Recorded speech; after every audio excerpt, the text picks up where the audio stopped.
शहीदों की चिताओं पर भला अब कौन है जाता, किसे फुर्सत है दुनिया में मेले कौन लगाता।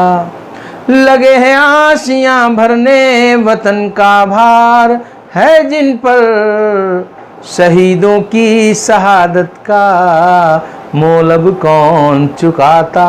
बहुत बढ़िया। शहीदों की स्मृतियों को याद रखते हुए आप जैसा कि जानते हैं 2 अक्टूबर को राष्ट्रपिता महात्मा गांधी जी की 191वीं जयंती है और साथ ही भारत के लोकप्रिय प्रधानमंत्री स्वर्गीय लाल बहादुर शास्त्री जी की 116वीं जयंती है। और इस दिन ही मेरा भी जन्म हुआ था, मेरा 48वां जन्म दिवस है। इस उपलक्ष्य में शहीद चित्र प्रदर्शनी, जो मेरे अपने रक्त से शहीदों के चित्र बने हैं, कुछ चित्र हमारी समिति के लोगों ने बनवाए हैं रक्त दे करके, उस प्रदर्शनी का वहाँ पर प्रदर्शन होगा। और देशभक्त कवियों का एक मेला वहाँ लगेगा, जिसमें देशभक्ति के गीत गाने वाले गायक बच्चों को पुरस्कृत किया जाएगा, जो प्रतियोगिता में फर्स्ट सेकंड थर्ड आएंगे। और जो बाल कवि हैं, जिन्होंने छोटी छोटी कविताएं लिखनी शुरू की हैं और देशभक्ति से ओतप्रोत कविताएं लिखते हैं, उन बच्चों को भी वहाँ पर पुरस्कृत किया जाएगा। और जो बड़े कवि हैं, हमारी समिति के कवि हैं, उनको भी वहाँ पर पुरस्कृत किया जाएगा।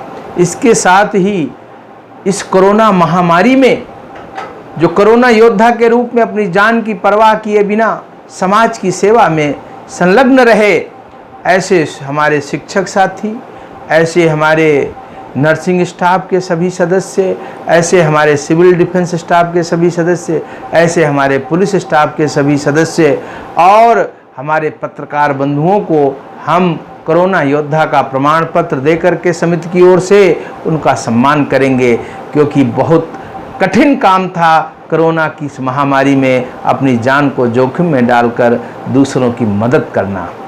ऐसे मदद करने से इनका हौसला बढ़ेगा।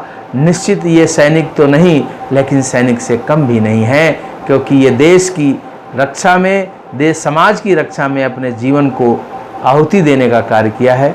बहुत बहुत धन्यवाद देता हूँ कि मैं इस कार्यक्रम में और अपने 48वें जन्मदिन के उपलक्ष्य में पर्यावरण संरक्षण की चिंता करते हुए 48 पौधों का वृक्षारोपण भी हम तिरंगा पार्क में, जो पॉकेट 22 और 23 के बीच में सेक्टर 24 में है, उसमें हम लगाएंगे। और युवाओं से मैं यही कहूँगा कि जितने वर्ष के तुम हो जाओ उतने वृक्ष हर वर्ष ज़रूर लगाओ, क्योंकि पहले था कि एक वृक्ष से अब बात बनने वाली नहीं है। जितनी उम्र आपने अर्जित किया है, जितनी हवा देश में ली है, उतनी हवा का प्रबंध करने का कार्य अगर हर युवा करने लगेगा, अपनी माता पिता की याद में भी अगर वृक्ष लगाएंगे, तो निश्चित है ये धरा हमारी वृक्ष से पूर्ण हो जाएगी और हमारा संकल्प भी पूर्ण होगा और ये धरती हरी भरी बन जाएगी। जय हिंद, जय भारत।